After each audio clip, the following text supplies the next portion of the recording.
नमस्कार। आज हम एक ऐसी कंपनी के दस्तावेजों पर बात कर रहे हैं जिसके मसाले शायद कई घरों की रसोई में मिल जाएंगे। एमटीआर और ईस्टर्न ये ब्रांड्स बनाती है ऑर्कला इंडिया लिमिटेड, और ये कंपनी अपना आईपीओ ला रही है।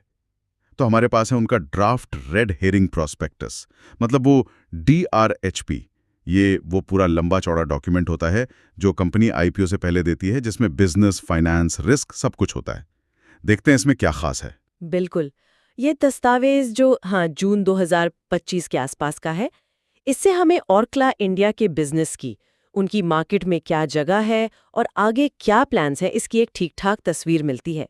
और एक दिलचस्प बात यह है कि ये आईपीओ असल में ऑफर फॉर सेल है, मतलब OFS। Offer for sale.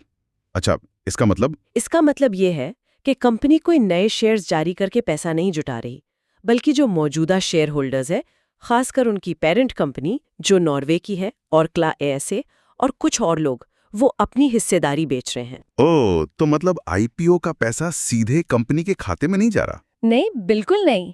पैसा शेयर बेचने वालों को मिलेगा। और हाँ, इश्यू को मैनेज करने के लिए ICICI securities, city, JP Morgan, Kotak जैसे बड़े नाम जुड़े हैं। ठीक है, तो ये तो हुई आईपीओ की बात, पर कंपनी खुद कैसी है? फाइनेंस वगैरह कैसे हैं इसके? आपने रेवेन्यू का जिक्र किया था। हाँ, वित्त वर्ष 2025 में कंपनी का रेवेन्यू करीब 24,000 करोड़ रुपए था। और जो मुनाफे की बात है, यानी PAT, प्रॉफिट आफ्टर टैक्स, वो वित्त वर्ष 2022 से 2025 के बीच लगभग 30% CAGR से बढ़ा है। 30% CAGR, मतलब हर साल औसतन 30% की ग्रोथ पिछले 3 साल में। जी हाँ, कंपाउंड एनुअल ग्रोथ रेट, ये काफी प्रभावशाली आंकड़ा है। ये तो वाकई दमदार लगता है। और बाजार में इनकी पकड़ कैसी है? खासतौर पर दक्षिण भारत में सुना है। हाँ, दक्षिण भारत के पैकेज्ड मसाला बाजार में तो इनकी पकड़ जबरदस्त है। आंकड़े बताते हैं कि FY 24 में कर्नाटक में इनका मार्केट शेयर कोई 31% था, और केरल में जो मिक्स्ड मसाले होते हैं उनमें करीब 44%। बहुत बड़ा हिस्सा है ये। 44% केरला में, कमाल है। और कुछ फाइनेंशियल रेशियो वगैरह, ROC कैसा है? ROC मतलब रिटर्न ऑन कैपिटल एम्प्लॉयड, वो FY 25 में करीब 32.7% था।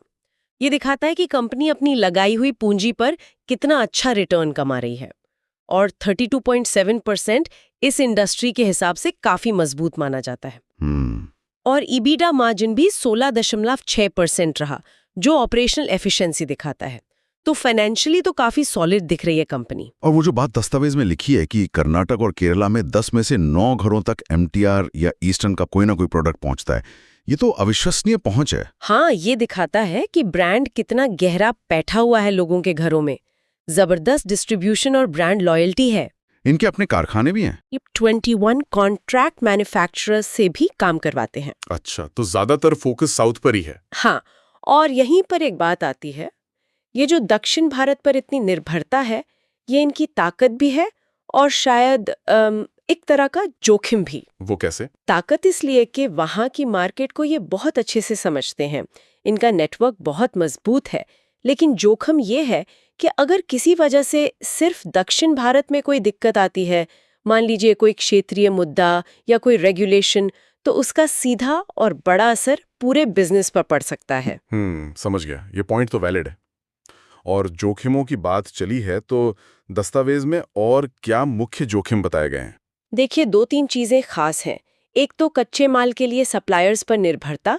FY 25 में इनकी करीब 34% खरीदारी सिर्फ टॉप 10 सप्लायर्स से हुई थी। ओह, मतलब 1/3 से ज्यादा माल सिर्फ 10 लोगों से? हाँ, तो अगर इन सप्लायर्स के साथ कोई प्रॉब्लम हो जाए या वो दाम बढ़ा दें, तो सीधा असर कॉस्ट और मुनाफे पर पड़ेगा। सही बात है। और दूसरा बड़ा जोखिम? दूसरा है खाद्य सुरक्षा नियम, FSSAI के जो मानक हैं उनका सख्ती से पालन करना।